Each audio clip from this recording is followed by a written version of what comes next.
Jambo na karibu wapendwa wasikilizaji na watazamaji wa Congo Post News. Tunawakaribisha katika taarifa yetu ya habari za jioni ya leo, ikiwa ni tarehe 8 mwezi wa 8 mwaka 2026. Ikiwa kama itakuwa ni mara yako ya kwanza kufuatilia habari zetu kupitia mtandao wetu wa YouTube, hakikisha unajiabone na comment, vile vile una partager ili habari endelee kuwafikia walio wengi.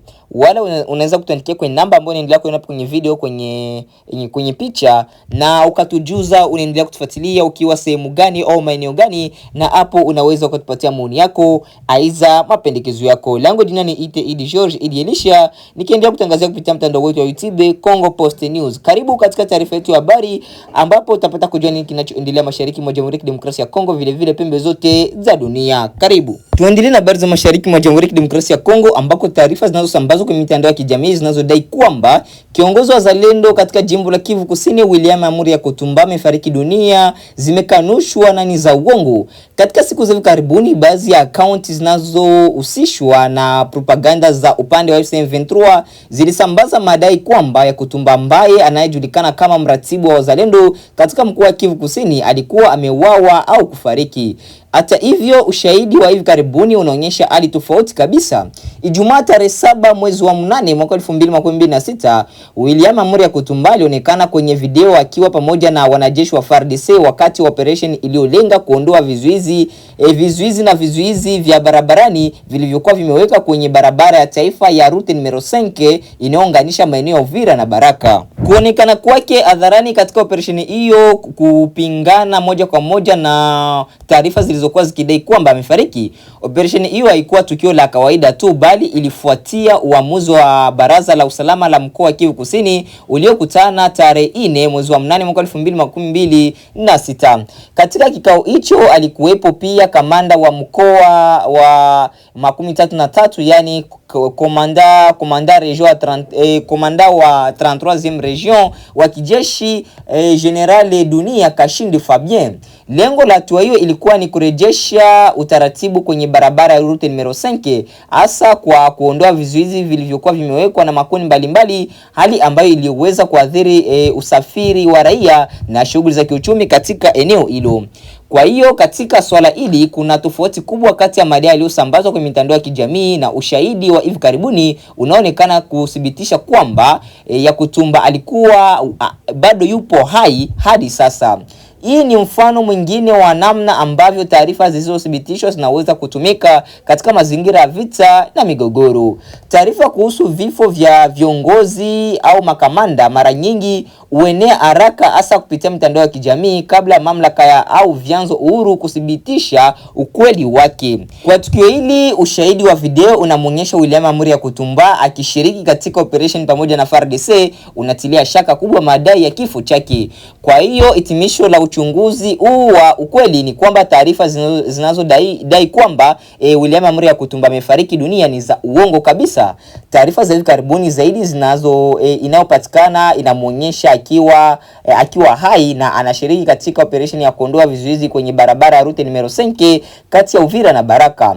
Kwa msikilizaji na mtumiaji wa mitandao ya kijamii, tukio hili linaonyesha umuhimu wa kuchunguza chanzo cha habari, kutafuta ushahidi wa ziada na kuepuka kusambaza taarifa za vifo ambazo hazijathibitishwa. Katika mazingira ya mzozo unaoendelea mashariki mwa Jamhuri ya Kidemokrasia ya Kongo, tahadhari hiyo ni muhimu zaidi, kwa sababu taarifa za uongo zinaweza kuongeza hofu, mgawanyiko na mvutano miongoni mwa wananchi. Hiyo ndio ilikuwa taarifa kuhusu William Amuri Kutumba. Madai ya kifo chake haijathibitishwa na yanapingwa na ushahidi wa video wa tarehe 7 mwezi wa 8 mwaka 2026. Tuendelee na habari kutoka mashariki mwa Jamhuri ya Kidemokrasia ya Kongo, ambako taarifa zinazohusiana na hali ya udhibiti wa eneo la Kabanja katika eneo la mapigano mashariki mwa Jamhuri ya Kidemokrasia ya Kongo zimeibua mgawanyiko baada ya pande zinazopingana kutoa madai tofauti ya hali ya usalama ya eneo hilo. Kwa mujibu wa taarifa iliyotolewa kupitia video iliyorekodiwa katika eneo la tukio, General Delfe Kalembe Ngoma Nzito amekanusha madai yanayosambazwa na M23 kwamba wamefanikiwa kutoa udhibiti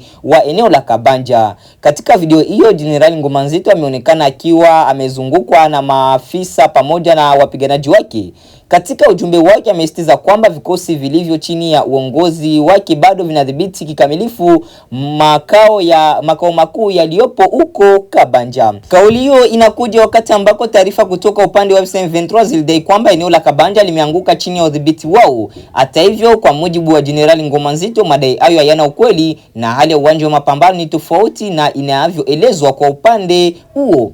Jenerali huyo pia ametoa ujumbe wa kujiamini kwa wapiganaji wake, akisema wako tayari kukabiliana na kile alichokiita tishio la adui na kuchukua hatua ya kijeshi dhidi yake.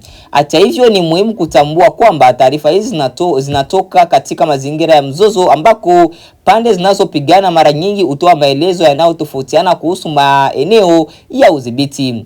Kwa hiyo madai ya upande mmoja hauwezi kuchukuliwa moja kwa moja kuwa uthibitisho wa mwisho wa hali halisi ya eneo bila uthibitisho huru kutoka kwa vyanzo vya kuaminika vilivyo chini ya uwanja. Kwa sasa jambo kuu linalojitokeza ni kwamba kuna taarifa zinazokinzana kuhusu Kabanja. M23 inadai kutangaza kuwa imechukua udhibiti wa eneo hilo, wakati Jenerali Ngoma Nzito Kalembe akiwa eneo la tukio pamoja na maafisa wa wapiganaji wake anakanusha taarifa hizo na kusema kwamba Kabanja bado iko chini ya mikononi mwao. Hali hiyo inaonyesha pia umuhimu wa kuchunguza kwa umakini taarifa zinazotolewa wakati wa vita, hasa taarifa zinazotolewa kupitia mitandao ya kijamii. Video kutoka eneo la tukio linaweza kutoa dalili muhimu, lakini uthibitisho wa hali ya kijeshi unahitaji kulinganishwa na vyanzo vingine uhuru. Kwa hiyo hadi pale kutakapopatikana uthibitisho wa kujitegemea, taarifa kwamba Kabanja imetekwa na M23 inabaki kuwa dai linalopingwa vikali na upande unaoongozwa na Jenerali Ngoma Nzito. Tutaendelea kufuatilia mwenendo wa hali ya usalama Kabanja na maeneo yanayozunguka, hasa ikiwa kutakuwa na mabadiliko katika udhibiti wa eneo hilo au taarifa mpya kutoka pande zote zinazohusika. Tuende na habari za siasa kutoka nchini Jamhuri ya Kidemokrasia ya Kongo, ambapo serikali ya Marekani imepongeza hatua ya kwanza ya kubadilishana wafungwa kati ya serikali ya Jamhuri ya Kidemokrasia ya Kongo Kinshasa na muungano wa waasi wa M23. Kwa mujibu wa taarifa iliyotolewa na upande wa Marekani, jumla ya watu 15 waliokuwa wamezuiliwa na mamlaka za Kongo wamekabidhiwa kwa upande wa M23 katika utekelezaji wa uratibu wa kubadilishana wafungwa uliowekwa ndani ya mfumo wa Doha. Hatua hii inachukuliwa kuwa muhimu katika juhudi za kupunguza mvutano na kujenga mazingira ya kuaminiana kati ya pande zinazohusika katika mzozo wa mashariki mwa Jamhuri ya Kidemokrasia ya Kongo. Katika operation hiyo, kamati ya kimataifa ya Msalaba Mwekundu Croix Rouge ilichukua nafasi ya kuratibu usafirishaji na makabidhiano ya watu au. Marekani imeshukuru Croix Rouge kwa kuhakikisha kuwa zoezi hilo linafanyika kwa usalama, huku makabidhiano yakifanyika katika pande zote mbili. Washington imeeleza kwamba hatua hiyo ni zaidi ya kubadilishana wafungwa pekee. Kwa mtazamo wa Marekani, ni hatua inayoweza kusaidia kujenga uaminifu na kuhakikisha utekelezaji wa makubaliano yaliyowekwa katika mfumo wa Doha.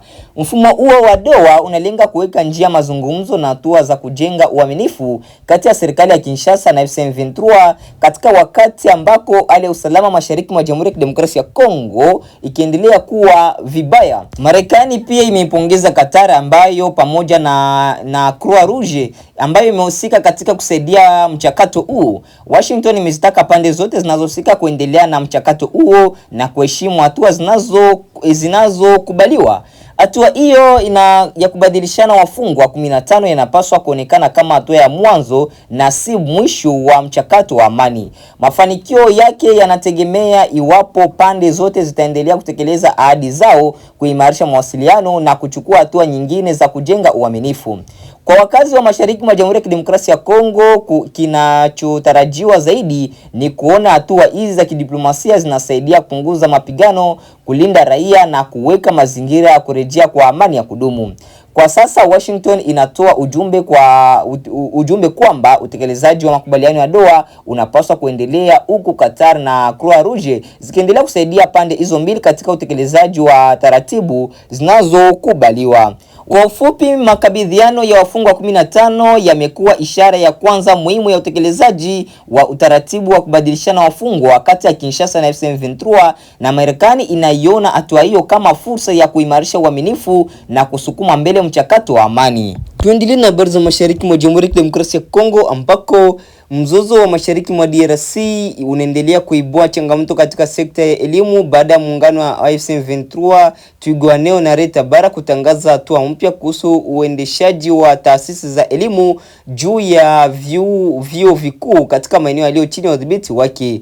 Kwa mujibu wa taarifa iliyosambaa kuhusu hali hiyo, baada ya kufunga mwaka wa masomo katika maeneo hayo, viongozi wa muungano huo walienda Rwanda kabla ya kutangaza uteuzi wa kamati mpya za uongozi wa baadhi ya taasisi za elimu juu ya vyuo vikuu. Hatua hiyo imezua mjadala mkubwa kuhusu mustakabali wa mfumo wa elimu katika maeneo yaliyodhibitiwa na M23, hasa kwa wanafunzi wanaokaribia kumaliza masomo yao. Swali la kwanza linaulizwa ni mamlaka gani itakayotoa diploma kwa wanafunzi waliomaliza masomo yao katika maeneo hayo. Kwa kawaida diploma za vyuo vikuu nchini DRC hutolewa chini ya mfumo rasmi wa kitaifa, lakini pale ambako taasisi iko katika eneo ambalo haliko chini ya udhibiti wa serikali ya Kinshasa, swala la uhalali na utambuzi wa diploma hizo inaweza kuwa changamoto kwa wanafunzi wanaohitaji kuendelea na masomo, kutafuta ajira au kufanya kazi katika taasisi rasmi. Swali lingine linalohusu ada zinazolipwa na wanafunzi. Taarifa hiyo inauliza kuhusu fedha zinazotokana na kile kinachoitwa quotite, ambazo kwa mujibu wa maelekezo ya kitaalamu zinapaswa kuelekezwa kwa mamlaka za Kinshasa. Hoja inayojitokeza ni kutaka kujua fedha hizo kwa sasa zinakusanywa na nani, zinatunzwa wapi na zinatumika kwa shughuli gani. Pia kuna swali kuhusu ada za uthibitishaji wa vyeti vya wahitimu, yani fedha zinazolipwa wakati wa kuhalalisha au kuthibitisha diploma. Hapa pia kuna wasiwasi kuhusu mamlaka zinazokusanya fedha hizo katika maeneo yaliyo nje ya udhibiti wa moja kwa moja wa serikali kuu ya Kinshasa. Lakini miongoni mwa masuala yanayogusa moja kwa moja sekta ya afya ni hatma ya madaktari wanaomaliza masomo yao. Iwapo wanafunzi wa udaktari anamaliza mtaala wake katika eneo linalodhibitiwa na mamlaka tofauti na serikali kuu, anahitaji kujua ni chombo gani kitakachotambua mafunzo yake, kuthibitisha diploma yake na kumruhusu kuendelea na hatua zinazohitajika ili kufanya kazi kama daktari kwa mujibu wa sheria za kitaifa. Hivyo swala hili si la vyuo vikuu pekee, bali linaweza kugusa maisha ya maelfu ya wanafunzi na wataalamu wanaotegemea mfumo moja wa taifa wa elimu. Wachambuzi wa masuala ya kisiasa katika eneo la mashariki mwa Jamhuri ya Kidemokrasia ya Kongo wanaweza kuliona tukio hili kama sehemu ya mchakato mpana wa kuunda mifumo ya utawala katika maeneo ambayo hayako chini ya udhibiti wa Kinshasa. Hata hivyo, madai kuhusu uteuzi wa kamati, usimamizi wa ada na hatma ya diploma yanahitaji kuthibitishwa kupitia nyaraka rasmi za mamlaka husika kabla ya kufikia hitimisho la mwisho. Kwa sasa swali kubwa linalobaki ni je, hatua hizi ni mpango wa muda ya kusimamia huduma za umma katika maeneo yaliyo chini ya udhibiti wa waasi, au ni dalili za kuanzishwa kwa mfumo miwili tofauti ya utawala ndani ya taifa moja? Hilo ndilo linalofanya swala la elimu kuwa sehemu muhimu ya mjadala kuhusu mustakabali wa Jamhuri ya Kidemokrasia ya Kongo na umoja wa nchi hiyo. Baada ya kusikiliza matangazo yetu mbalimbali kutoka nchini Jamhuri ya Kidemokrasia ya Kongo, mpendwa msikilizaji na mtazamaji, basi acha nikuunge moja kwa moja na habari za kimataifa ili upate kujua nini kinachoendelea pembe zote za dunia. Karibu. Tuanzie Mashariki ya Kati, ambapo Rais wa Marekani Donald Trump amewashutumu viongozi wa Iran na kuwaita waongo baada ya uongozi wa Tehran kupuuzilia mbali madai yake kwamba mazungumzo mapya kati ya pande hizo mbili yalikuwa yanatarajiwa kuanza hii leo. Katika ujumbe kwenye mitandao ya kijamii, Rais Trump amesema uongozi wa Iran una tabia ya unafiki wa kiwango cha juu kisichoaminika. Mapema leo Iran ilisema kuwa kwa sasa haifanyi mazungumzo na Marekani kuhusu kufunguliwa tena kwa mlango bahari wa Hormuz. Siku ya Jumamosi, Donald Trump alisema kuwa alisitisha mashambulizi ya angani yaliyopangwa kufuatia ombi kutoka kwa utawala wa Iran, jambo ambalo Tehran inakanusha. Hii ni hatua ya hivi karibuni zaidi katika mfululizo wa matangazo yaliyotolewa wakati wa mzozo huu wa miezi mitano, ambapo Rais Trump ametishia kufanya mashambulizi makubwa kisha kughairi hatua hizo dakika za mwisho. Bei ya mafuta duniani ilishuka leo katika masoko ya hisa barani Asia kufuatia tangazo la Rais Trump. Hivi ndivyo alivyowaambia waandishi wa habari akiwa ndani ya ndege ya Air Force One. I was asked to by Saudi Arabia. Niliomba kufanya hivyo na Saudi Arabia, UAE, Qatar na Iran. Tulikuwa tayari kuanza mashambulizi na wakati huu lingekuwa ni shambulio kubwa. Tulikuwa tayari kabisa. Lakini washirika wanapoomba kusitisha mpango huo ni lazima utulie na kutafakari.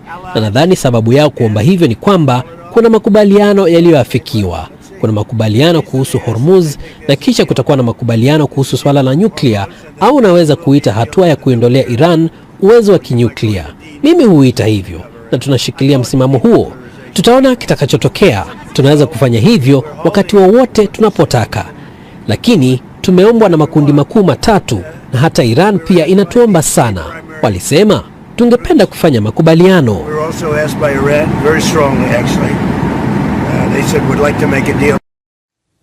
Wakati huo Iran imesema kuwa iko katika mkondo wa kukamilisha mchakato wa makubaliano kuhusu jinsi Omani itakavyosimamia usafiri wa meli katika mlango bahari wa Hormuz. Nchi hizo mbili zinadhibiti pande zote mbili za njia hiyo muhimu ya maji ambayo imekuwa kiini cha vita kati ya Iran na Marekani. Sasa tusalie Mashariki ya Kati. Wafanyikazi wa huduma za dharura na uokoaji nchini Lebanon wamelipa gharama kubwa wakati wa vita kati ya Israel na Hezbollah. Zaidi ya watu 130 wameuawa katika mashambulizi ya Israel tangu mgogoro wa hivi karibuni zaidi ulipozuka mwezi Machi, kulingana na takwimu kutoka Wizara ya Afya ya Lebanon. Msimu huu wa joto unatimiza miaka 20 tangu pande hizo mbili zilipopigana katika vita vingine vya kikatili. Mwandishi wa BBC Arabic Kerin Torbey amekutana na mfanyikazi mmoja wa ulinzi wa raia aliyefanya kazi kwenye mstari wa mbele wa mgogoro huo na kusalia na makovu ya athari ya vita vyote viwili. Taarifa yake inawasilishwa na Leila Mohamed.